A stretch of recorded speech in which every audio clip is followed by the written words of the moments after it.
¿Quieres saber qué nos pasa al morir? ¿A dónde vamos? ¿Qué sentimos? Ahora tienes una oportunidad única. El sábado 23 de marzo en la Sala Polivalente Canal Salat de Ciutadella, Menorca, se reunirán en una jornada única profesionales de la medicina, investigadores y testigos directos de las experiencias cercanas a la muerte. Congreso Más Allá de la Luz, 23 de marzo. Más información y compra de entradas en www.masalladelaluz.com o al teléfono 686-676-736.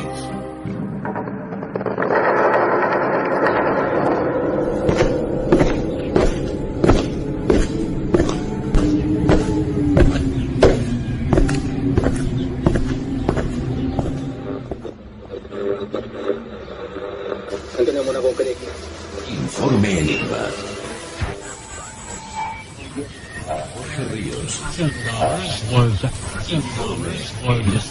Jorge Ríos, Informe Enigma.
Te recordamos las formas que tienes de ponerte en contacto con Informe Enigma.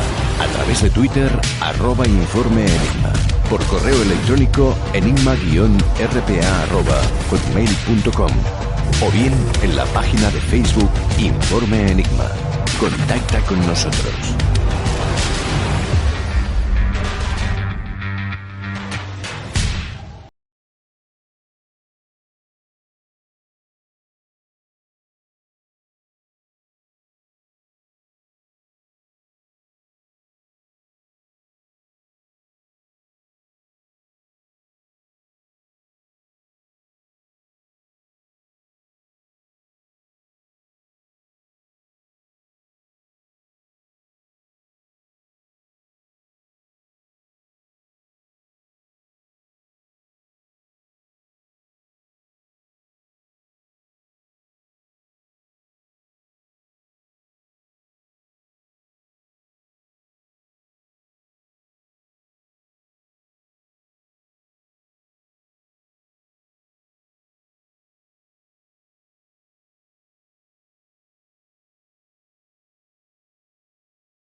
Un misterio de 2000 años de antigüedad se enfrenta a la búsqueda del Santo Grial. Pero ¿cuál es la verdadera historia tras el Código da Vinci y su sorprendente retrato de Jesús y María Magdalena? Hoy descubriremos la verdad escondida tras los enigmas esbozados en la obra maestra de Leonardo da Vinci. Las rosas esculpidas en la capilla escocesa y las efigies de los caballeros medievales. Un código misterioso guardado en una iglesia de París. Una leyenda es lo que se escribe o se cuenta cuando la verdad de la historia es demasiado peligrosa.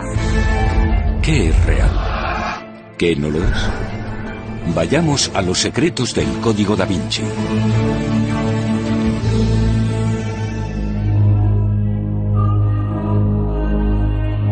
La historia está llena de maravillosos secretos. Descúbrelos en Los Enigmas Arcanos con José Luis Jiménez. José Luis Jiménez, buenas noches. Hola Jorge, buenas noches. ¿Cómo estás? Muy bien, amigo, estupendo. ¿Y tú qué tal? Yo bien. Queridos oyentes, el título, con el que abrimos el programa de esta semana no ha sido ni buscado ni escogido a propósito. Prácticamente salió de una conversación entre yo y José Luis, ya que acaba de regresar de su último viaje por Inglaterra, y precisamente hablábamos de esto, de los escenarios que ha visitado y que en cierta manera desmentirían un poco todo lo que hasta ahora se cree gracias al Código da Vinci. Bueno, sí, en parte como tú dices, ¿no? A ver, yo en los viajes que he realizado al Reino Unido siempre ha sido, aparte de que tiene, por supuesto, tiene mucha historia y hay muchos monumentos y lugares emblemáticos para visitar, a mí de alguna forma me atraía mucho conocer los lugares de los templarios de la Orden del Temple, sobre todo la iglesia del Temple que está ubicada en Londres. Hablaremos de ella ahora con más detalles si quieres, y también esa capilla Rowling, no por la película precisamente del Código da Vinci de Dan Brown, que es por lo que se ha hecho famosa, pero es que la capilla de Rowling ya tiene desde hace mucho tiempo, ya hablaremos ahora, desde hace siglos, diríamos, condiciones propias y elementos propios para esa importancia, sin que se tenga que añadir o de alguna forma manipular lo que contiene, ¿no? Y ahora si quieres entraremos. Yo en los viajes, por ejemplo, cuando me desplacé, el primer viaje creo que fue a este lugar, estuve en 2018, el año pasado estuve en Avalon. Avalon está ubicado en Glastonbury, es en el condado de Somerset, a unos 45 kilómetros de Bristol, más o menos, ¿no? Allí se encuentra la abadía de Glastonbury y la que se conoce como Glastonbury Tor. Es una colina con una torre emblemática de la Edad Media, donde se supone que allí llegó José de Arimatea, pues 30 y tantos años después de la crucifixión de Jesús, con el Santo Grial. Fíjate que la leyenda del Grial nos va a llevar por Reino Unido, por varios lugares, ¿no? Y bueno, siempre a mí me ha interesado no solamente lo que yo he encontrado en nuestra tierra, en España sobre todo, que es donde más información sobre el Grial existe del mundo, y con pruebas físicas y evidencias físicas que ya hemos hablado en otros programas, y que si hay tiempo pues comentaremos también. Pero bueno, siempre es bueno comprobar en esos lugares que te dicen que por allí pues parece ser que el Grial, Santo Grial, pues tuvo algo que ver, o lo han escondido, etcétera, lo que sea. Bien, entonces yo siempre me desplazo personalmente a todos los lugares y lo inspecciono en persona. Quiere decir que no me fío solo de lo que me cuenten, sino que prefiero verlo con mis propios ojos, y si me equivoco, que sea yo el que me equivoque, ¿no? No que cometa el error de repetir el error de otros, como se suele hacer habitualmente, ¿no? Está el que copia a uno que ha escrito un libro, o ha escrito un artículo, y aquel ha cometido un error, y el que copia como copia y no sabe lo que copia, pues copia el error. Entonces es muy fácil cuando coges a toda una serie de personajillos de estos que se dedican a copiar de unos a otros y copian el error, ¿no? Bien, entonces fácil. Pues como te decía, yo estuve investigando, visitando sobre todo lo que tiene que ver con la leyenda de José de Arimatea, que supone que Glastonbury pues habría sido la cuna de la cristiandad en las Islas Británicas, y bueno, y la que se dice también que construyó la primera iglesia en suelo británico en este lugar, en Glastonbury Tor, ¿no? Donde se encuentra esta torre en la columna. ¿Qué te digo? Como te decía, pues 30 y tantos años después. Yo ya hago una introducción a esto en mi primer libro en la trilogía de María Magdalena, que ya hemos hablado de ello, pero en el primero, que es El legado de María Magdalena, que apareció, que lo publiqué en el año 2005, estaba registrado antes, o sea que tiene 15 años ya ese libro publicado, imagínate, y ya hacía referencia un poco a todo esto. Y bien, y a partir de aquí, evidentemente en lo que es la abadía de Glastonbury, que era famosa, estamos hablando del año, fíjate, del siglo XI, a principios del siglo XI, ¿no? Que allí se llegan a identificar, según dicen los monjes, lo que sería la tumba del rey Arturo y Ginebra y la reina, que serían los protagonistas de esa leyenda del Grial, ¿no? Del rey Arturo y el Grial. Así que todos estos lugares que son legendarios, pues bueno, tienen una parte, diríamos, de verdad, en el sentido de que parece ser que sí, que han existido esos personajes y que en los lugares pues hay referencias y tradiciones ancestrales que nos hablan de que esas leyendas pues de alguna forma algo tuvo que ver con el Grial, pero lo que no se nos dice en ninguno de estos lugares, no se nos habla, es de qué era realmente el Grial, y ahí volvemos a lo de siempre.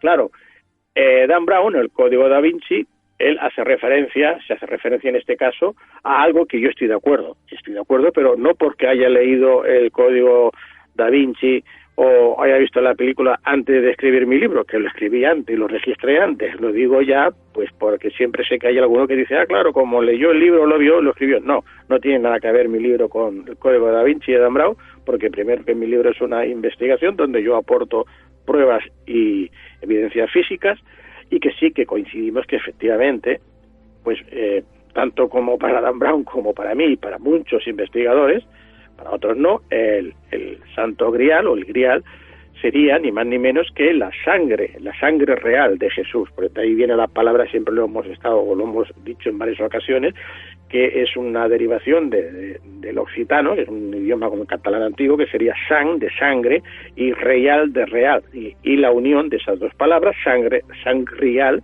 nos daría ese nombre, ¿no? Luego se ha ido ya, con el paso del tiempo, adaptando y le llamamos Santo Grial. Pero esa sería, digamos, la denominación original, y que lo que está haciendo referencia es a eso, a la sangre real de Jesús, que ahora no vamos a entrar en ese tema porque me alargaría mucho para explicar por qué es sangre real la de Jesús. Bien, pues la descendencia de Jesús con María Magdalena, que ya hemos hablado en otros programas y podremos repasarlo cuando quieras, esa descendencia es la que va a contener ese Santo Grial, esa sangre real, que de alguna manera tiene una función muy importante en la evolución del ser humano, que es tal como yo cuento pues en mi segundo libro y en el tercer libro, La revelación del Grial viviente, que ya hemos hablado hace unos meses de él, ¿no? Pues bien, ese Grial, de acuerdo a Dan Brown, se va a encontrar, en este caso, no vamos a explicar toda la película ni el libro, pero al final parece que la pista principal la va a encontrar en esa capilla de Roslin, ¿no? Y entraremos ahora allí. Pero antes de ir a Roslin, permíteme que te cuente por lo menos un poquito lo que es cada cosa, ¿no? Como te dije, después de ese primer viaje, que bueno, estuve recorriendo además también otros lugares como son, por ejemplo, el monumento megalítico de Stonehenge y sitios, la cueva de Merlín, o todos estos lugares que encierran cierta leyenda, ¿no? Y que siempre está relacionado con conocimientos ocultos o esotéricos, y que se suele, o por lo menos a los que nos dedicamos a investigar estos temas, pues nos suelen calificar un poco menos que de frikis o de charlados, ¿no? Vamos a ver que la capilla de Roslin, todo eso está, y está físicamente, que luego cuando lo publiquemos, yo tengo que hacer aún un par de documentales donde aparecerán grabaciones y fotografías para mostrar todo lo que estamos hablando. Pues como te decía, yo en este último viaje que hice este mes de enero y febrero del 2019, ya tenía, como te decía, pendiente visitar la iglesia del Temple en Londres. Es una iglesia que se construyó a finales del siglo XII, está situada lo que ahora sería el barrio del Temple, casi en el centro de la City de Londres, entre las calles de Fleet Street y el río Támesis en el margen, creo que es el izquierdo. Bueno, fue construida por los caballeros templarios, como su sede principal en Londres. Y bueno, como te decía, esta iglesia, que también aparece en la película, es famosa sobre todo por lo que cuenta, o lo que se cuenta de ella, tanto en el libro como en la película de Código Da Vinci, donde se da a entender que bajo las efigies de los caballeros yacentes que hay en el suelo de la iglesia, pues se encontrarían enterrados los cuerpos de estos caballeros, con, bueno, todo lo que la parafernalia que van contando. Y claro, esto ya es la primera mentira. Eso no es real, no es así.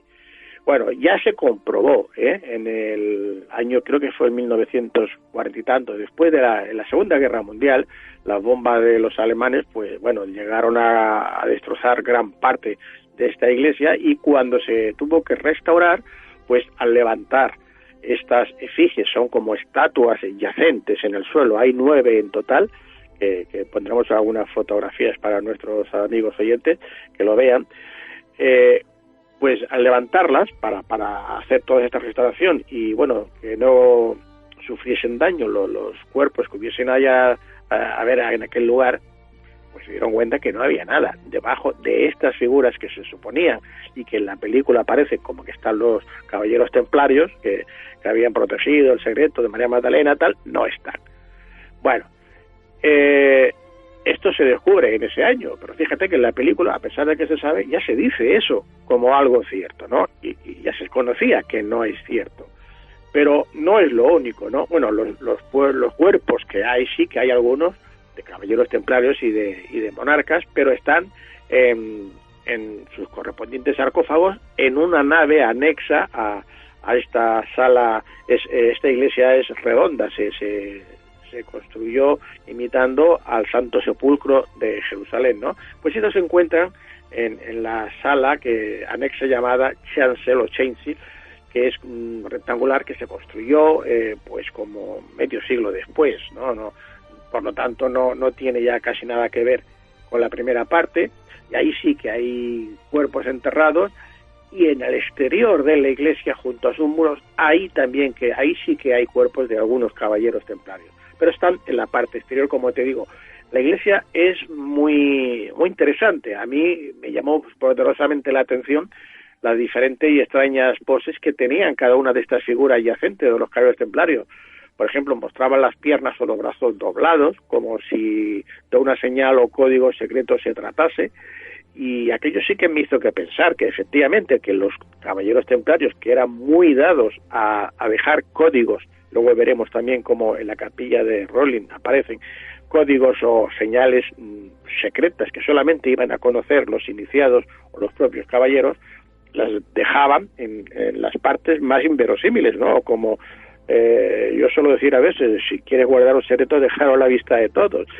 Es curioso porque aún tengo que analizar con más tiempo todas las fotografías, porque en la estancia tiene como unos 17 metros así de diámetro, entonces con la foto, a marcarlo, todas las 9 tumbas, no digo tumbas por las figuras que hay, no es que sean las tumbas, no puede, tuve que subirme arriba en la parte ya que hay un piso o 2 pisos por encima que se permite acceder, y desde allí poder hacer las fotografías para poder captar todo el conjunto.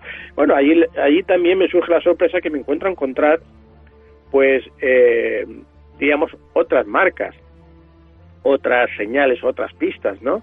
Y, por ejemplo, veo signos o dibujos paganos, como fueron diferentes baldosas medievales, y había una que me llamó mucho la atención, que con esta sí que voy a tener que investigar más, donde aparecía, por ejemplo, la imagen del caballo alado Pegasus, ¿no? Que son motivos paganos, por supuesto, y que, bueno, no esperaba encontrar en ese lugar, ya que se trata de una iglesia cristiana. Bien, esta iglesia actualmente está siendo, diríamos, regentada o de alguna forma el mantenimiento y el uso de ella controlado por 2 asociaciones de abogados, que ya en el siglo XVII le fue donado por el rey inglés, se llama, o sería la sociedad de Inner Temple, que se conoce así, y de Middle Temple, que son dos, como te digo, asociaciones de encargados, son los que lo controlan. Es una iglesia presbiteriana o anglicana, actualmente sigue haciendo algún uso, pero bueno, ya no es católica. Veremos que a partir de que en el siglo XVII el catolicismo ya en las Islas Británicas, sobre todo en Escocia y en esta parte, ya dejó de tener, pues diríamos, ningún poder, porque se desapareció, ¿no? Se separó y surgieron las otras iglesias. Entonces vamos a encontrar ahora cambios en todo lo que hay en estos edificios, ¿no? A mediados del siglo XI, como te decía, cuando se construye esta iglesia de los Caballeros Templados en Londres, ellos se reunían en un lugar cercano que se llamaba Hyde Holborn, que es una especie de como estructura, como si fuese una gran encomienda, que fue establecida precisamente por el gran maestre Hugo de Payens, ¿no? Y este lugar ya lo habían cogido los templarios porque en la antigüedad ya históricamente había sido la sede de un templo romano que se conocía con el nombre de Londinium, que sería el nombre actual de Londres, ¿no? Pero que bueno, como sabemos que la orden fue creciendo tan rápidamente, necesitaron mayor espacio y medios que ya precisaban. Fue cuando en este año de 1160, creo, que compraron estos terrenos, y aquí ya construyeron un gran complejo monástico que sirvió no solo para ser la sede en Inglaterra de la Orden del Temple, con la iglesia y todo un conjunto que además originariamente tenía residencias, instalaciones, incluso para hacer una especie de entrenamiento militar, y también tenía hasta terrenos para los monjes guerreros y los novicios, a los que no se les permitía ir al centro de la ciudad sin permiso del maestro del temple. O sea que era como si fuese un campamento, un cuartel de hoy día, ¿no?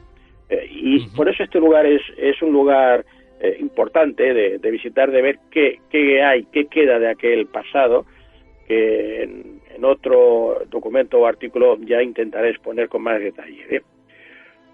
Bueno, como te decía, la iglesia es interesante saber cómo está construida, porque, como te he dicho, agrupa dos secciones que están separadas. La sección original, que es la nave llamada Round Church, que es una sección, como te dije, circular y similar a la del Santo Sepulcro, y otra que sería la sección rectangular y que se construyó pues como medio siglo después, que se llama la chancel, ¿no? Te diría que para mantener las tradiciones que la orden tenía, la construcción o esta parte de la iglesia se basó totalmente en el Santo Sepulcro, y como te decía antes, que tenía casi 17 metros, en concreto eran 16,76 metros de diámetro, y estaba rodeada por columnas de mármol se llama Parvat, y en las paredes de esta iglesia aparecen, como te decía al principio, figuras, o en este caso son cabezas que son grotescas, ¿no? Que además estaban pintados o habían sido pintados originalmente, se les nota el color que tenían originalmente. O sea que hay como una mezcla de simbología o de simbolismos paganos dentro de una iglesia que en aquel momento era católica. Bien, fue consagrada en el 1185, la ceremonia la presidió Heraclius, que era entonces el patriarca de Jerusalén. Incluso el rey de entonces, que Enrique II, también acudió. A partir de aquí también visité lo que sería la parte de Gran Londres, ¿no? Y la City, que es como se le llama a esta parte donde está la iglesia del Temple, porque Londres, a pesar de que es una gran ciudad, que tiene creo que más de 8 millones de habitantes, está como dividida en dos, lo que sería la Gran Londres, que le llaman, y la City. La City es la parte antigua, que curiosamente o paradójicamente ves que las construcciones medievales están entremezcladas entre las construcciones más actuales, los grandes rascacielos y todos los edificios de la zona financiera de Londres, ¿no?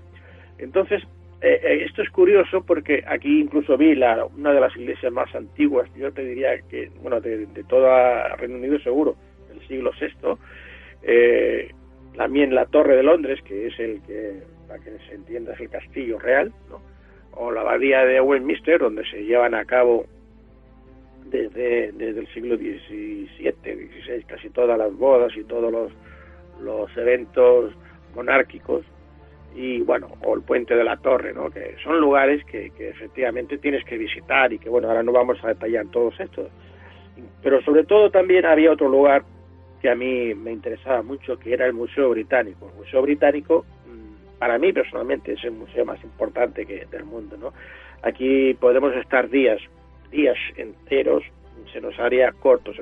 Yo estuve 2 días y no me dio tiempo más que ver una exposición que se hacía precisamente en aquellas fechas sobre Asurbanipal, y luego pues ya recorrer los pabellones que a mí más me gustan, ¿no? De mis culturas favoritas, como es la Sumeria, sobre todo viendo esos grabados y esas estelas de los dioses del panteón sumerio, de los Anunnaki, que hemos hablado algunas veces de ellos, y el poder tenerlos delante, ¿no? Tocarlos, hacerles las fotos, ver desde todos los lados y los aspectos que puedas encontrar, que no es lo mismo que buscarlo por internet. Pues claro, eso para mí era muy importante. Y también pues el Panteón de Egipto, que son varias salas donde no solamente tienes decenas de momias, sino documentos, incluso alguna foto que pude conseguir de algún elemento que yo sabía o tenía la intuición que tenía que existir y no lo había encontrado, y ahí lo encontré, ¿no? Que ya hablaremos en otro momento de ello. Bueno, y sobre todo, como no, la famosa piedra Rosetta, ¿no? Gracias a la cual Champollion pues pudo luego poder traducir todos los jeroglíficos egipcios. Bueno, pues a partir de aquí, como te digo, lo que me interesaba era visitar estos lugares que estaban relacionados con los caballeros templarios y el Grial. Y claro, ¿qué otro lugar más, en este caso, relevante que tenía que ver? Pues la capilla de Roslin. La capilla de Roslin está ubicada en una ciudad que se llama el mismo nombre, Roslin, a unos 15 kilómetros aproximadamente de Edimburgo, en Escocia. Y bueno, como te he dicho, es famosa, sobre todo a raíz del libro y la película del Código Da Vinci, donde se dice que existe una cripta con los restos de María Magdalena. Bueno, pues tal como ya he comentado con la iglesia del Temple en Londres, aquí, la capilla de Roslin, también iba a descubrir otros errores mencionados en el libro y la película del Código Da Vinci.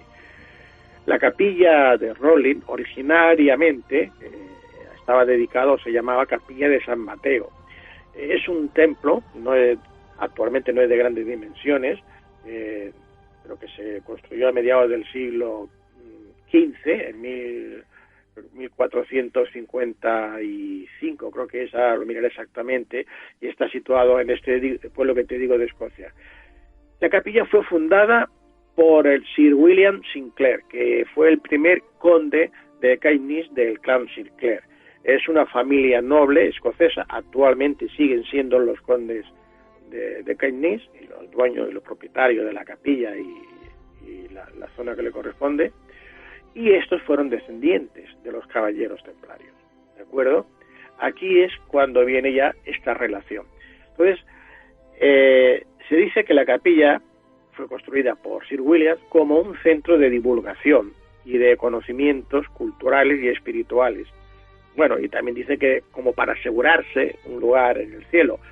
Aunque esto de ser un centro de divulgación, de conocimiento cultural y espiritual, ha quedado como algo que te diría que no es muy concreto, que está, en realidad sí que es así. Cuando visitas, ya ahora te explicaré, cuando visitas el lugar te das cuenta que efectivamente aquello es como si fuese una especie de museo, pero no de un museo, diríamos, normal, como vemos, no, sino de lo que se expone allá, y sobre todo en el lenguaje que se utiliza. Ya te diré por qué. Esta iglesia, después de la reforma escocesa que se hizo, antes se comentaba, en el siglo XVI, en 1560 en concreto, bueno, pues el culto católico, ya que se llevaba en esta capilla, se llevó a su fin, se acabó con él, pero, sin embargo, los Sinclair continuaron siendo católicos hasta el siglo XVIII. Y es a partir de esa fecha que la capilla se cierra ya al culto público hasta a mediados del siglo XIX, hasta 1861, cuando se vuelve a abrir otra vez, pero en esta ocasión, de acuerdo, para llevar a cabo los ritos de la Iglesia Episcopal Escocesa, es decir, la Iglesia Anglicana. Bueno, yo ahora aprovecho para darte un dato anecdótico, que siempre hablamos de la Iglesia Católica. Bueno, pues aquí hay una circunstancia que diferencia en gran manera a la Iglesia Anglicana de la Católica. Y esto hay que decir que en esta Iglesia Anglicana las mujeres sí pueden ser consagradas como obispos, al contrario de lo que ocurre con la Iglesia Católica, ¿no? Curioso. Y esto es gracias a un acuerdo que se hizo en el sínodo de dicha Iglesia no hace mucho, en el año 1994. Pero es más, hace poco, en el 2015, este sínodo de la Iglesia Episcopal Escocesa aprueba el matrimonio entre personas del mismo sexo, es decir, entre homosexuales, ¿no? O sea, y da lugar a la primera unión homosexual que se celebró en la Catedral de San Pablo en Dundee. Así que ya vemos que ahora no vamos a entrar en las diferencias que hay entre unas iglesias u otras, pero está visto, y es claro, es evidente, que la Iglesia Católica sigue prácticamente como hace pues casi 2000 años, pero estas iglesias pues se van adaptando a los tiempos, ¿no? Bueno, y como te decía, como en esta iglesia de Rowley se grabó parte de la película del Código Da Vinci, pues claro, se han hecho públicas toda una serie de teorías especulativas acerca, sobre todo, de la masonería, de los caballeros templarios y de lo que estábamos hablando, del Santo Grial. Aquí tengo que decirte que esas especulaciones, en su mayor parte, son falsas. Realmente la masonería sí que ha dejado su firma en esta capilla. Explicaré ahora por qué. Los caballeros templarios también. Y el Santo Grial, no en sí lo que se dice en la película, pero sí referencias a él. Ahora me explico con más detalle. Voy a dar unos pocos datos de esta capilla para que el oyente que no la conozca tenga alguna idea. La construcción de la capilla se comenzó un 20 de septiembre de 1456, creo que ya te dije antes la fecha, pero bueno, como se registró en el 1446, que es cuando se fundó para la construcción, pues hay una confusión, pero se empezó a construir en el año 1456. Es importante conocer este dato, ahora te diré por qué, ¿no? Estaba proyectado inicialmente como para que fuese una colegiata, es decir, una capilla colegiata que se iba a llamar además de San Mateo, pero quedó reducida a las dimensiones que tenemos ahora, porque es una capilla que tiene mucha complejidad en toda su decoración. Explicaremos algunas de las cosas que vamos a encontrar en ella. Y se necesitaron más de 40 años para construir lo que hoy podemos ver, porque el proyecto era mucho mayor. Y aquí, pues bueno, lo que ahora vamos a encontrar, sobre todo, aparte de las escenas bíblicas típicas, como la expulsión del jardín del Edén, el ángel caído, la crucifixión, bueno, pues sobre todo hay una cantidad tremenda de esculturas paganas, de simbología masónica, de símbolos y cruces templarias. Y bueno, veremos que aquí las tradiciones masónicas, templarias, y otro dato que hablaremos de ahí, que hay un par de leyendas, como es el mítico pilar del aprendiz, que es uno de los 3 pilares que separan el coro del ala central de la capilla con el resto de la sala. Tiene una historia muy interesante que también comentaremos ahora. Esta capilla se sostiene sobre 14 pilares que forman una arcada de unos 12 arcos, que vemos que son puntiagudos, sobre 3 lados de la nave, y bueno, se llaman desde el norte de la capilla, tiene un nombre, hasta el sur, sería el pilar maestro, el pilar oficial, y bueno, y el más famoso, el pilar del aprendiz. Las fotografías que te pasaré y los vídeos que grabé, podremos verlo con más atención. Yo cuando llegué allá, tengo que contarte que era la primera vez, y bueno, desconocía muchas cosas de este lugar, porque si me me tengo que fiar por todo lo que leo, pues me hubiese equivocado mucho. Y tuve la suerte que la persona, una de los guías, porque hay varios guías ahora, gracias precisamente a la película de Código Da Vinci, esta capilla empezó a recibir miles, cientos de miles de visitas, y gracias a que cobran una entrada para visitarla, pues pudieron restaurarla, ¿no? Y ahora está restaurada, está perfecta, y además hay unas personas que son los guías que dan explicaciones de lo que hay en la capilla, ¿no? Bueno, pues tuve la gran suerte que una de aquellas personas me reconoció, le dije que yo quería hacer un reportaje y me gustaría que me permitiesen pues grabar, filmar y tal, que estaba prohibido. O sea, realmente ahí no se puede hacer ni fotos ni grabaciones. Y bueno, cuando ya la gente se marcharon y ya no había nadie y tal, pues durante un interín de tiempo pude hacerlo todo eso, con lo cual pues podremos ofrecer una exclusiva, fotografías inéditas y grabaciones inéditas, por lo menos del público, ¿no? Que no se conocen, y explicaremos con detalle lo que ahora, de una forma más resumida y por encima, te voy a contar. Perdona que te interrumpa, las guías, como tú bien dices, bueno, ahora la capilla se ha podido restaurar gracias a estas personas que acuden, gracias al Código Da Vinci, pero ¿qué opinan los guías precisamente de este libro y de toda esta masificación? Bueno, esto es un comentario, me lo dijo en voz baja, ¿no? Casi al oído, para que no se enteraran, no te iba a decir quién, pero una de estas personas responsables me dice: no me gusta nada Dan Brown, de Código Da Vinci. Claro, ahora te explico, porque, claro, Dan Brown en el libro cuenta que cuando llega el protagonista, el profesor con la Sofía y tal allá, pues ahora explicaré cómo está distribuida la iglesia, pero bueno, al entrar diríamos lo que sería la cripta, es unas escaleras que están en la parte entrando a la derecha del altar mayor, y entonces hay unas escaleras para bajar a lo que sería una supuesta cripta. Digo supuesta porque allí realmente no hay ninguna cripta, pero bueno, en la parte del dintel superior, la entrada en el marco de arriba, para que se entienda, pues en la película tuvieron que colocar una especie de estela redonda con una cruz de David. Aprovecharon para adornar aquello, como si en la parte de, una vez que bajada las escaleras, hay una pequeña sala, un receptáculo donde aquí hay unos escudos heráldicos y una especie de pequeño altar. Bueno, pues aquí aprovecharon para decir que aquí estaba el sarcófago con el cuerpo de María Magdalena, etcétera, ¿no? Las bóvedas, las estrellas, todo eso no existe.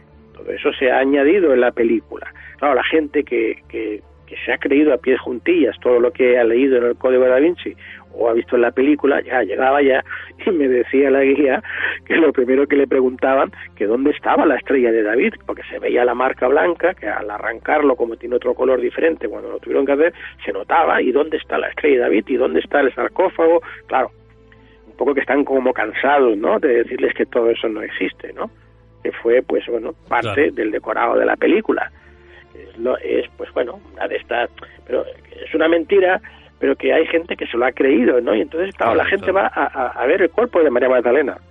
Yo ya, bueno, tú sabes que ya con los 3 libros que he escrito al respecto, ya he mostrado y demostrado dónde estuvo el cuerpo de María Magdalena y dónde están los restos que quedan de María Magdalena, ¿no? Que desgraciadamente no creo que el resto mayor que quede de ella sea el del cráneo, que dicen que está en San Maximín, que tampoco es ese. Pero bueno, para no cambiar de tema.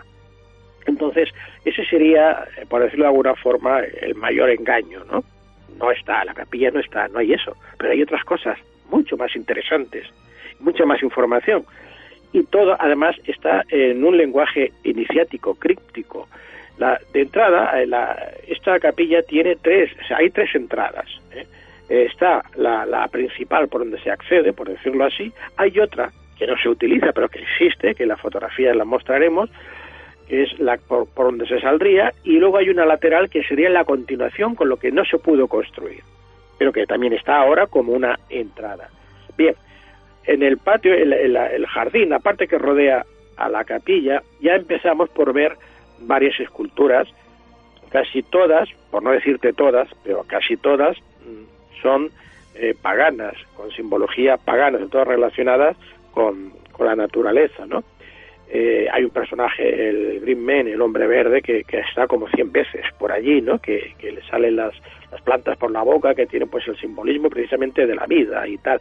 Pero es que la masonería te lo explica claramente, porque tienes hay tres o cuatro bustos. El primero es como una figura amorfa, no tiene muy definido, ¿no? Como bruto, por decirlo, está como aún no está labrado del todo. La siguiente forma ya ves que tiene una forma de animal, como la cabeza de un león o de un tigre, algo así. La tercera ya está perfectamente, ya se identifica, se ve que es el animal que se ha esculpido, y en la cuarta no aparece nada. Y bueno, lo que hay que entender es lo que te quiere indicar, lo que te dice, ¿no? Que ya una vez ya de lo físico se pasa, diríamos, a la parte espiritual, lo que no se ve. Bueno, pues toda la capilla es una logia. Eso lo digo yo. Ya sé que quizás nadie lo haya dicho, pero te lo digo porque cuando entras en la capilla, al acceder, es como si estuvieras en una logia.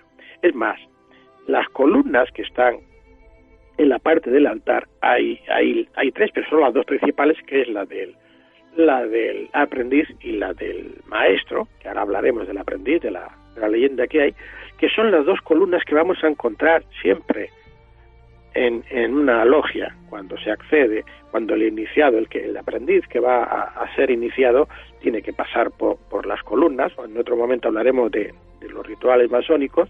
Todo esto está dentro de la capilla, pero es que luego vamos a encontrar el compás, vamos a encontrar la escuadra, vamos a encontrar toda una serie de simbología masónica en puntos muy concretos que están dando una explicación.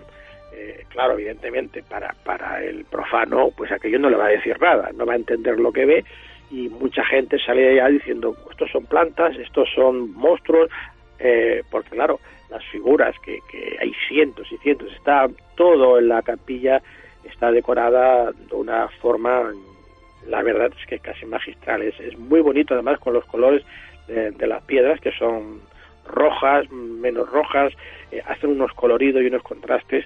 Todo tiene una explicación.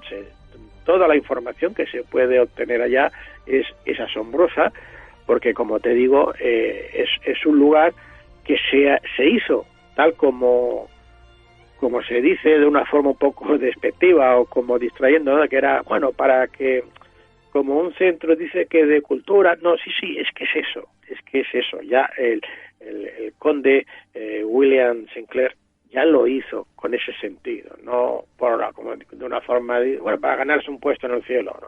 Esta gente sabía lo que hacía. Y bueno, dentro de la capilla, bueno, las famosas mazorcas, ¿no? O el aloe vera, que se nos dice, claro, que están allí en otro marco de las ventanas esculpidas. Claro, la mazorca, como nuestros amigos oyentes saben, solo existía en América. Uh-huh. Y la capilla de Roslin fue construida en el 1456 hasta 1492, casi 40 años después. Claro. Pues no, a 50 no se habría, por lo tanto, tenido conocimiento de la existencia del maíz o del aloe vera, y allí aparecen esculpidas. Bueno, aquí hay muchas interpretaciones. Algunos dicen que es que son granos de trigo estilizados, otros llegan a decir que bueno, que se pusieron después. En fin, lo cierto es que el abuelo del conde William Sinclair había hecho unos viajes por la ruta del Mar del Norte hacia Canadá, lo que era Canadá, lo que hicieron los vikingos, de hecho, en el siglo IX o X como máximo, y parece ser que había estado ya en América con anterioridad, pues 200 y pico, 300 años antes, 200 y pico de años. Pero es que eso mismo, ya lo comentamos en alguna ocasión, Jorge, cuando hablamos de la iglesia que tenemos en Tarragona, en donde aparece precisamente esta figura de la mazorca, incluso del tomate, que está representada en los capiteles de esta iglesia, y es del siglo XII, al principio, el inicio de la orden de los templarios, ¿no? Claro. Entonces, claro, nos cuentan de la capilla de Roslin como si fuese ahí el primer lugar que nos está indicando que los templarios ya habían ido a América, antes que Colón, cuando ya lo hemos encontrado antes aquí en tierras españolas, en Tarragona, y lo hemos explicado y lo hemos publicado en el libro con fotografías y datos, ¿no? Y además también pues luego hemos encontrado las evidencias que mostré en el último libro, en la revelación del Río Viviente, en Argentina, en la parte que estuvieron con aquellas figuras que aparecen los caballeros templarios, como recordarás. Bueno, digo este dato porque sí, es muy interesante todo lo que vamos a encontrar allí, pero que no es el origen de la información. Lo teníamos aquí, como he dicho. Nosotros en Cataluña, sobre todo en Tarragona, aquí tenemos la mayor información que hay actualmente en el mundo sobre el Santo Grial. ¿Es posible, José Luis, que estas mazorcas de la capilla de Roslin sean algunos de estos mensajes secretos o códigos ocultos que algunos dicen que se encuentran precisamente en estos capiteles, columnas y paredes y que provienen de los caballeros templarios? Bueno, claro, precisamente esto es lo que te quería comentar ahora. Es que vamos a encontrar infinidad de señales, de evidencias, de pistas. Fíjate que hay unos cubos, se llaman cubos, que son como unos cuadrados, que están grabados en los capiteles. Hay infinidad de ellos, no sé si casi 200. Cada uno tiene inscrito un código. Hay quien dice que es como una partitura, que si se sabe ubicar cada uno en el lugar que corresponde, que como que sonaría una melodía o habría algo. Pero lo que es cierto, no sé si es una partitura de música o es simplemente un mensaje en un lenguaje críptico. Lo que es cierto es que existen esos cubos en los capiteles, con cada uno con un código distinto, que no se conoce. No se conoce pues por el público en general. Seguramente quien tenga, yo ahora tengo que estudiarlo porque la guía me pasó una hoja manuscrita de los códigos y de los signos que hay de los canteros, de los maestros canteros. Lo tengo que analizarlo con más tiempo, y todo esto está en lugares muy concretos y posiblemente te está dando una pista, te está diciendo algo. Hay mucha información esotérica, no solo mística, esotérica. Bueno, y vamos a ver que casi todo es pagano, y claro, en una iglesia que era católica, hecha por católicos, pues como que dices, esto no encajaba muy bien, ¿no? Claro. Aunque ya sabemos que los caballeros templarios, a pesar de que dependían del Papa, el Papa católico, solo del Papa, ellos tenían contactos con otras culturas, con los musulmanes, con los judíos, etcétera. Tenían unos conocimientos muy, muy por encima y de lo que pudieran tener pues los sabios de entonces, por ejemplo, dentro de la Iglesia católica, ¿no? Así que como se dice, en la máxima dice que una imagen vale más que 1000 palabras. Claro, explicar con palabras lo que allí se representa es harto complicado, ¿no? Porque, ¿cómo te explico yo qué se siente cuando ves al entrar, por ejemplo, que la bóveda, todo lo que es el techo es como si fuese una bóveda de medio cañón, por decirlo así, toda llena de grabados que están dando una imagen o están explicando algo con algún sentido, una especie como de claraboya, de abertura central, donde a determinada hora del día o de estación del año el sol entra en aquel lugar, o la luz, y resulta que tú te colocas justo en esa parte central de la nave, y es como si sintieras una energía que te entra por la cabeza y te baja por los pies. Utilizan todas aquellas construcciones para también manejar la energía. Si no se siente, es difícil explicarlo, pero eso, cuando entras a este lugar empiezas a darte cuenta. Bueno, y ya cuando miras al altar, donde en todos los altares de las iglesias católicas, cristianas, sobre todo, pues tienes el Cristo crucificado, aquí no hay ningún Cristo. La única figura es la de María Magdalena, que está en la parte superior con el niño, con el hijo. Curioso. Claro, y espérate, yo encontré, porque claro, pasa desapercibido porque todo el mundo se va a mirar lo mismo. Pero como he dicho en otras ocasiones, si quieres esconder un secreto, déjalo a la vista de todos, ¿no?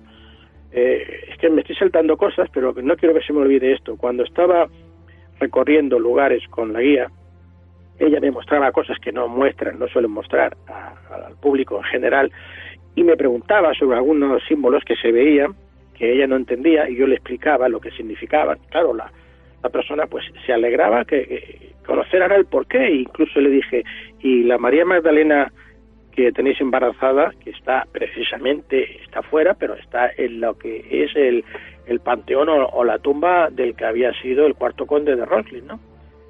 Está ahí fuera, es bastante voluminoso y llamativo, que es curioso que solo a este conde se le haya hecho aquel monumento, y está recargado de figuras y de imágenes.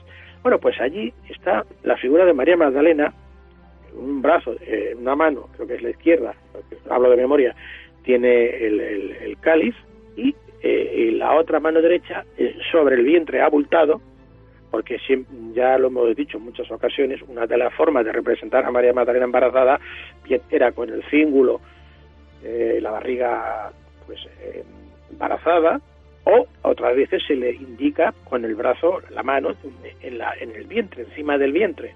Claro, tienes a María Magdalena con el grial en la mano izquierda a la altura del pecho, y con la mano, creo que es la derecha, encima del vientre. Pero es que, como era muy evidente, porque estaba muy abultado, alguien vino y arrancó en la mano, cortó esa parte. Así que le dije, digo, ¿no os habéis dado cuenta que aquí tenéis a María Magdalena embarazada y le han cortado? Claro, ¡ay, no lo habíamos visto! Claro, bueno, estoy poniendo fotos allá explicándole, ¿no? Y sí que encontré varias cosas que ya te digo, no sé si alguien alguna vez se ha dado cuenta y lo ha explicado por ahí, me parece que no, creo que solo me he dado cuenta yo hasta ahora, y bueno, pues es un dato que a mí me alegro encontrar también, ¿no? Porque bueno, ya uno está un poco acostumbrado a saber encontrar esas cosas que aunque estén a la vista de todos, no todo el mundo ve, y eso está ahí, está a la vista de todos, es decir, que hay perfectamente una pista, y ahí se está diciendo que María Magdalena estaba embarazada. Y claro, a María Magdalena siempre se le identifica con el tarro de los óleos en la mano, o depende si es un fresco o una pintura, pues con el cíngulo en el vientre y la barriga abultada, más perfectamente embarazada. Ya he puesto como 100 y pico de ejemplos, y con la fotografía de casi todos los artistas del Renacimiento italiano que la pintan así. Es decir, que no es algo que yo me invente o que yo ahora lo saque de ningún sitio, es una realidad que está ahí, que cualquiera que quiera verlo lo va a ver, lo va a encontrar. Pues claro, sí que hay referencia al Santo Grial, pero al Santo Grial al que yo te comentaba, a la descendencia de Jesús y María Magdalena, ¿no?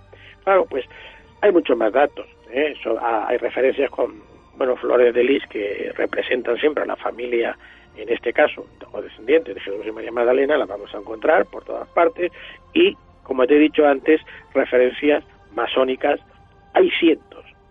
Es un lenguaje un tanto críptico para el profano, pero que un iniciador lo va a entender perfectamente, todo lo que se está indicando, las posiciones, la luz por la tarde, por la mañana, todo es un lenguaje. Y claro, eso hay que verlo, ¿no? Explicarlo con palabras no lo puede describir todo. Bueno, y por ejemplo, mira, te decía antes te hablaba del pilar del aprendiz. El pilar del aprendiz resulta que, bueno, la leyenda que nos cuentan, resulta que el maestro, el oficial que tenía que hacer las columnas, había hecho ya la suya, se conoce como la del maestro, y esta última columna que tenía que hacer, él creyó que tenía que inspirarse en una columna que creía o que había visto que estaba en Italia, en Roma. Así que se marchó a Roma para inspirarse, para, viendo la original, hacerla, la que él quería hacer en la capilla de Rosslyn. Bueno, cuando él vuelve, se encuentra que hay hecha ya una columna majestuosa, preciosa, vamos, que él no se imaginaba que pudiese hacer. ¿Y quién la había hecho? Pues resulta que el aprendiz que tenía, en sueños, vio cómo se acababa esa columna, cómo se tenía que hacer, y la hizo. Y cuando llegó el maestro y preguntó qué le había hecho, le dijeron, pues ha sido el aprendiz. Bueno, le dio como un ataque de celos y se lió a martillazos con la maza, le dio la cabeza y lo mató al aprendiz. Bueno, el maestro fue ahorcado, fue sentenciado a morir en la horca, y más tarde pues cuentan que vemos en los laterales hay dos imágenes, dos efigies que se corresponderían con el aprendiz y el maestro. Y el maestro está, digamos, los ojos fijos en la columna, es decir, que lo han condenado que durante la eternidad esté siempre mirando la obra de su aprendiz, ¿no? Es una columna que vemos que aparece como retorcida, ya veremos las imágenes, la más famosa quizás de estas obras escultóricas que encontramos aquí, y donde tiene pues un simbolismo siempre esotérico, porque vamos a encontrar a dragones, vamos a encontrar a serpientes, vamos a encontrar toda una serie de simbología esotérica. Toda la nave, todo en la construcción, tanto en el interior como el exterior, está llena de mensajes ocultos, esotéricos, crípticos, y por supuesto, aquí hay una tarea, una obra de maestros masones tremenda. Quien lo quiera negar, pues que no conoce nada de este mundo, ¿no? Pero yo ahora me trasladaría a otro lugar que también, gracias al Código Da Vinci, es un lugar muy frecuentado y que en cierta manera quizás la gente está confundiendo con la Capilla Roslin. Y lo hablábamos antes fuera de micro, que es Rennes-le-Château. Sí, claro. Y esto sucede porque, no sé si ha sido algún artículo o alguien que ha dicho que Dan Brown, pues de alguna forma se inspiró en Rennes-le-Château para escribir el Código Da Vinci. Claro, sí, eso es cierto, que se inspiró, sí, puesto que él incluso, creo que al maestro en el libro o en la película le da el nombre del cura de Rennes-le-Château, de Berenguer Saunier, ¿no? François Berenguer Saunier, que sería el personaje principal, diríamos, de esta historia de Rennes-le-Château, que nos daría para hacer varios programas, ¿no? Entonces yo pienso que aquí viene esa confusión de la gente que habrá leído o alguien le habrá dicho que que Dan Brown se basó en la historia que ya escribió Gerard de Sede en los años 70 y creo 74. Él escribió varios libros, El tesoro de Rennes, hay varias referencias, y imagino que Dan Brown, pues bueno, bebió de esta fuente, igual que también bebió de la fuente de lo que era el enigma sagrado. Hay varios, entonces, bueno, él de alguna forma le hizo un guiño a través de los personajes que aparecen en el libro y en la película, pues que tenían los nombres, pues como te digo, en este caso el maestro creo que era de Saunier, ¿no? El nombre de Berenguer Saunier. Es lo que yo pienso, por lo que se confunde la gente que pueda ir a la capilla de Roslin a ver el sarcófago, el sepulcro de María Magdalena, que ya hemos dicho que ahí no ha estado ni está nunca, no ha estado nunca. En Rennes-le-Château, ya te adelanto, si me lo vas a preguntar, que tampoco. María Magdalena no ha estado en Rennes-le-Château. Lo que ocurre que en Rennes-le-Château, y esto nos dará para un programa entero, hay muchas referencias, porque la capilla la iglesia se llama precisamente de Santa María Magdalena. Te lo he dicho en castellano, no te he dicho Marie Madeleine en francés. Estamos hablando de Francia. Entonces ya la primera pista viene cuando te encuentras en el frontispicio de la puerta, ¿no? Cuando pone el nombre de la iglesia te dice Santa María Magdalena, en un perfecto castellano. O si quieres catalán, que se escribe igual. Sí, pero no en francés. Entonces aquí sí que tenemos para hablar. Yo el primer libro que publiqué en el 2005, El legado de María Magdalena, allí hago referencia a esta iglesia, a la historia que se conoce. Incluso profundizo mucho más en el último libro, porque me di cuenta que a la gente le interesaba mucho lo que había en esta iglesia. Lo entiendo, pero que no se justifica, quiero decir mejor, porque ahí lo único que hay son pistas que un cura intenta dar de que Jesús y María Magdalena estaban casados, eran esposos y que tuvieron descendencia. O sea, este hombre lo que hace es dar pistas, pero allí no hay ningún cuerpo de María Magdalena, ni lo hubo nunca, ni menos de Jesús.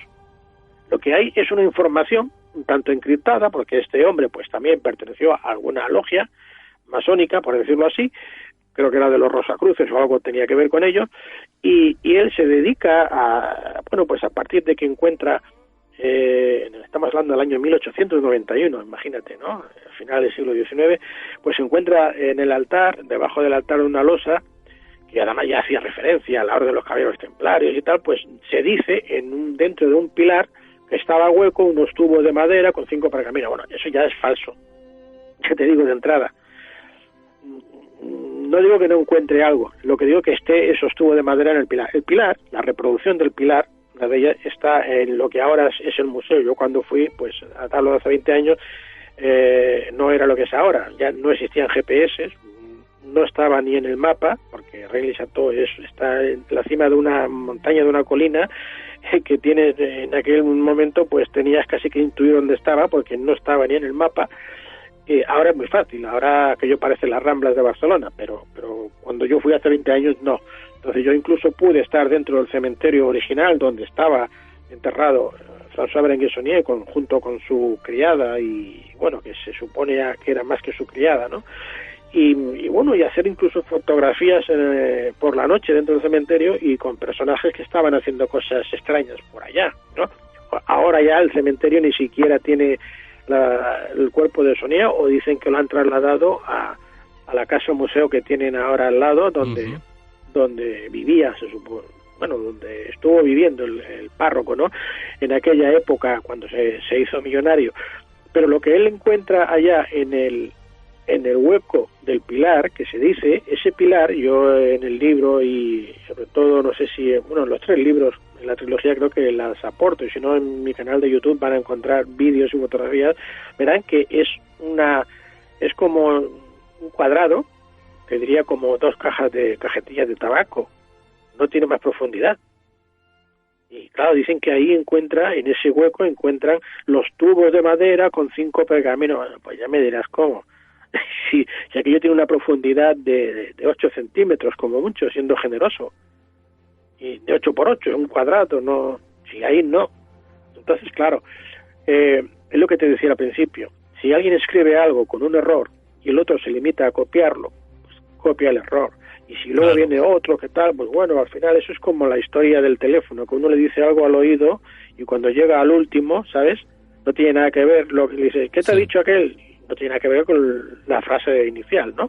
Y esa capilla, José Luis, que dicen que también está enterrada, o está bajo Rennes-le-Château, y que es un caldo de cultivo de enigmas que no se ha descubierto, o por lo menos que no está abierta al público.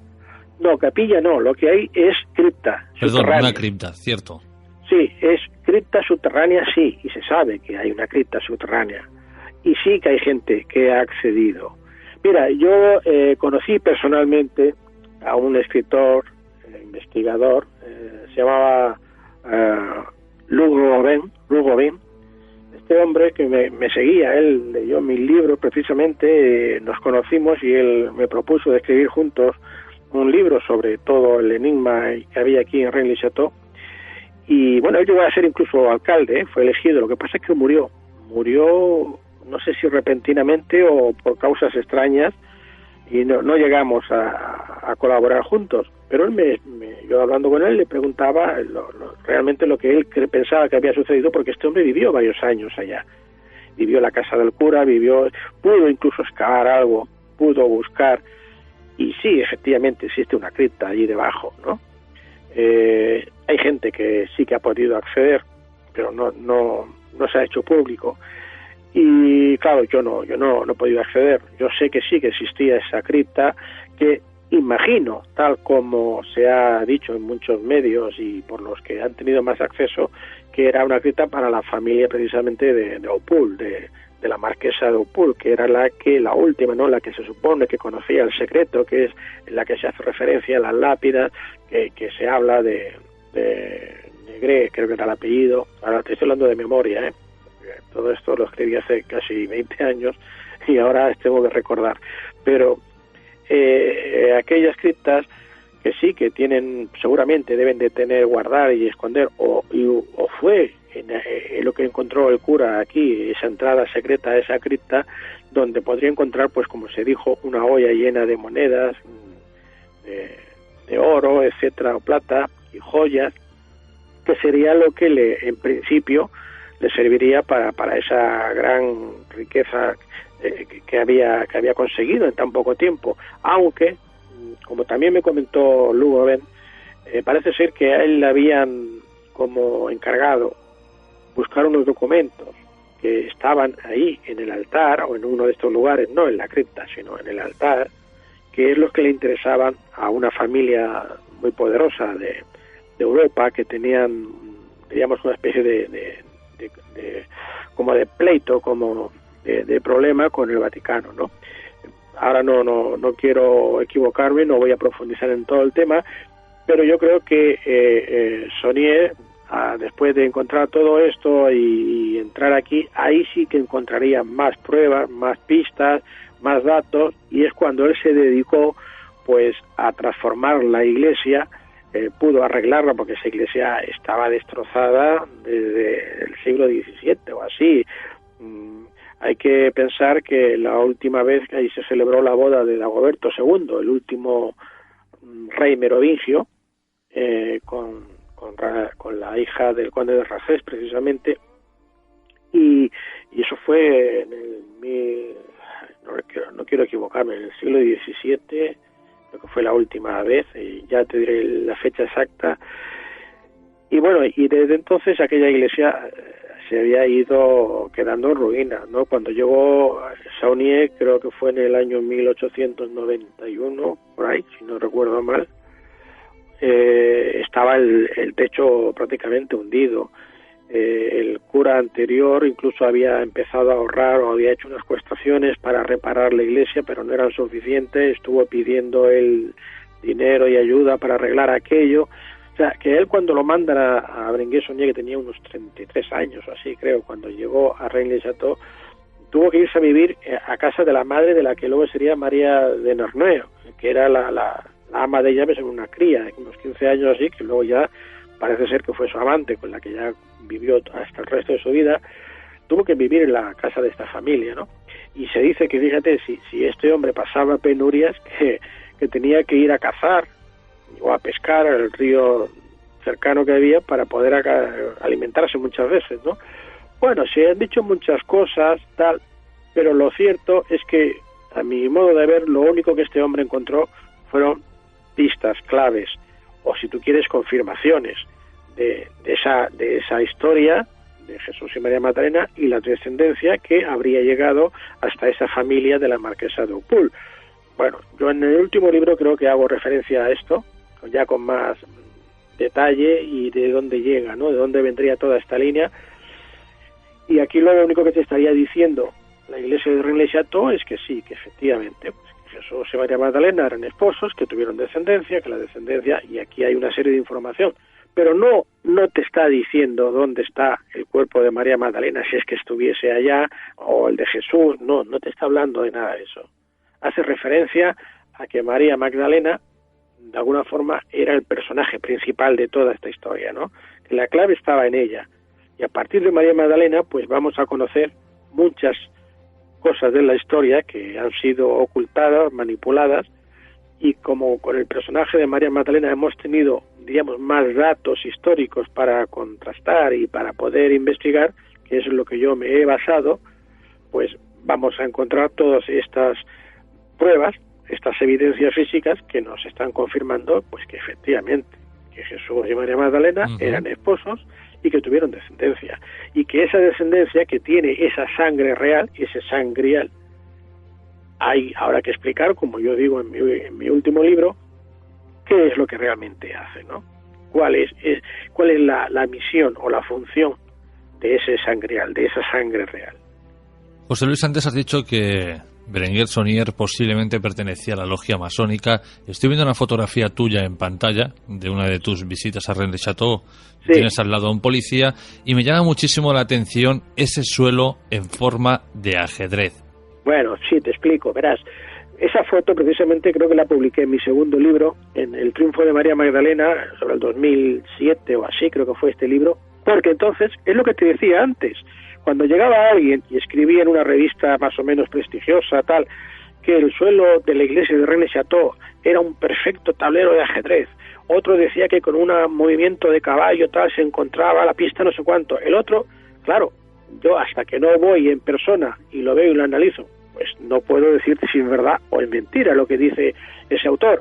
Cuando llego allá y estoy el día 17 de enero y el 15 y el 16 y el 18 y tal, y lo de las Promised Luz, la luz que se dibuja, que ahí verás otra foto que también la muestro allí, en ese lugar justo, que sería, creo que era la figura de San Antonio, bueno, creo que era San Antonio, ahora hablo de memoria. Bueno, pues el suelo, el ajedrezado que dice, no es tal, es las colocaciones de las baldosas de entonces, y de mucho tiempo de entonces, que se colocaban arlequinadamente, es decir, blanca, negra, pero no formando un tablero de ajedrez, sino que era desde la entrada por el pasillo central hasta el altar.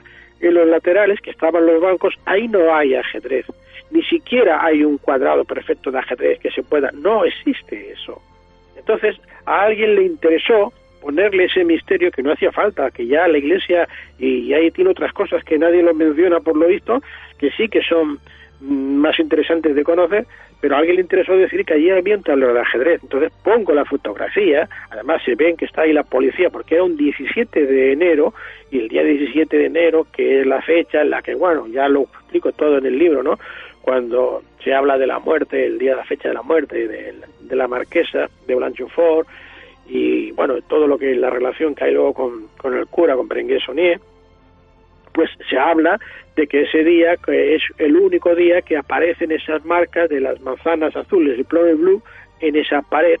Bueno, eso es un reflejo de la luz que entra por una claraboya que está en la parte este de la iglesia, a una altura bastante considerable, y cuando el sol está arriba a las 12, dice, a las 12 del mediodía, claro, tiene que ser a las 12, porque si fuese al amanecer aún no llega a la ventana, y si fue más tarde ya está por encima del tejado, ya no entra la luz. Claro que tiene que ser a las 12, hombre, claro, pero es que es la luz del sol que entra, y así muchas cosas. Entonces, claro, yo, bueno, intento, pues, revelar la verdad, o por lo menos lo que realmente se ve que hay.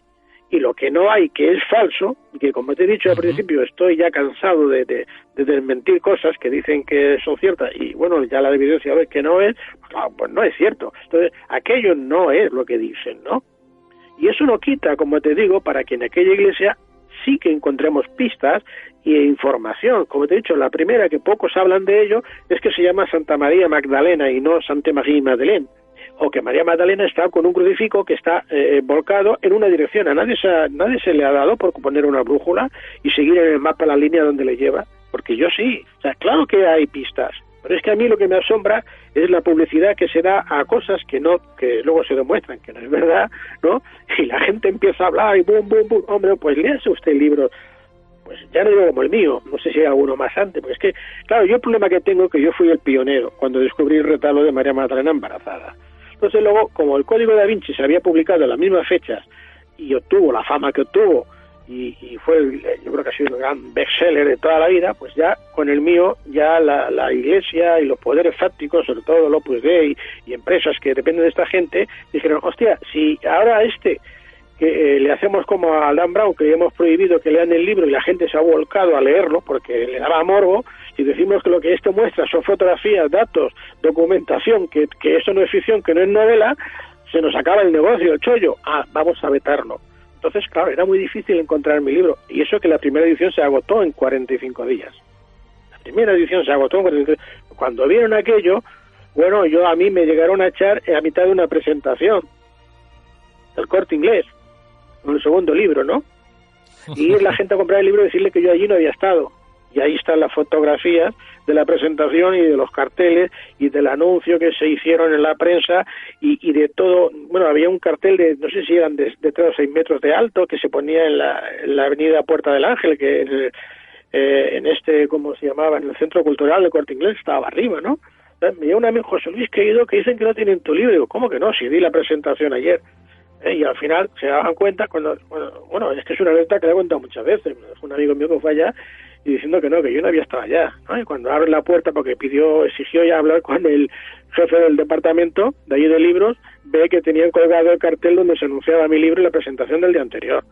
Y la excusa que le dio es que allí, cuando hacían una presentación, no se quedaban con los libros. Venga, hombre, por Dios, se había vendido casi toda la primera edición en la presentación del Corte Inglés de Zaragoza. Madre que coincidí precisamente la semana siguiente que estaba José María Aznar hablando de su libro y yo iba detrás, y dicen que yo no había estado allá, ¿no? Aquí en Barcelona y cosas así. Y bueno, entonces, claro, la gente pues no conoce. Muchas personas que luego se han enterado de mis libros, de mi trabajo, los leen y dicen, ahora me he enterado pues si esto es mejor que Dan Brown, pero bueno, está mal que lo diga yo, pero lo estoy diciendo ya de pasar porque me da igual lo que digan, ¿no? Pero hombre, es que esto no es una ficción, claro, y aquí ves las fotos y ves el documento, y es claro que te gusta más, lógico que te gusta más, ¿no? Y bueno, pero es así. Y bueno, antes he dicho la anécdota, el dato, ¿no?, de la iglesia anglicana de Escocia, como al separarse de la católica, pues cambian y se van adaptando, pues, de una forma lógica a los tiempos modernos, ¿no? Y ahora no solamente las mujeres pueden ser ordenadas como ya hace 20 y tantos años, casi 30, como obispos también, sino que incluso admiten el matrimonio homosexual. Esto es impensable para la Iglesia Católica. La Iglesia Católica y sobre todo esas personas que son, porque yo no me meto nunca con la fe de las personas, que la respeto, y además creo que la fe es necesaria para muchas cosas, pero hombre, ábrete un poco, no te cierres, no seas tan radical, y porque ya no estamos en la Edad Media. Ya sé que a muchos les gustaría haberme quemado en la hoguera, me llaman hereje y de todo, bueno, es que yo voy buscando la verdad.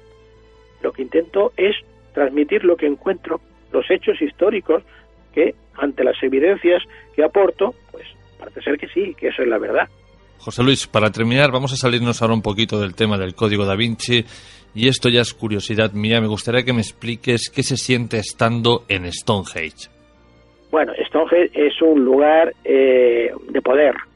Aquí la energía telúrica se siente nada más acercarte. Se desconoce realmente, aunque te vas a encontrar con muchas explicaciones, ¿no?